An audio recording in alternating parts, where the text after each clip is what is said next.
Khotman, ndiyacela bengayazi umnini umkhulu wam ngumntu wakho, ndicela ugoduka Khotman yam. Uyaqhela wena. Xolo bhuti. Into yakho uyaqhela wena. Xolo bhuti. Ungasuka ngapha kule ndawo usuka kuyo ufike uzozidalela emntwini wam still utya ukutya kwendlu yam. Xolo bhuti. Chafuza ibhaloni ifika ngapha uyazidalela uchafuza ibhaloni ungazazi noba zazi bazithengwe ngamalini. Xolo mkhulu wam. Xolo qhela wena. Futhi 2 days ngoku mama kayazi banga kwenzeka lento ebomini bam. Ndicela ugoduka Khotman. Ndingenaphi into ye2 days yakho? Xolo bhuti wam. So ufuna ukundixelela into bangabana wena nomimi nihleli apha 2 days yonke ureya nebhaloni zam. Xolo bhuti man. Xolo mkhulu wam. Xolo man.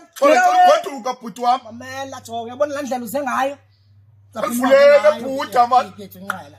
Mamela mkhulu wam. Khotman jonga mkhulu.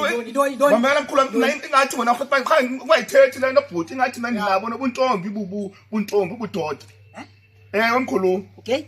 Into esinjalo Khotman. Masithethe isafunda ukuvulele man. Yaxoka Khotman, yaxoka bhuti. Yaxoka Khotman yam andikho bugeni, yaxoka mkhulu wam. Xolo bhuti man. Xolo Khotman.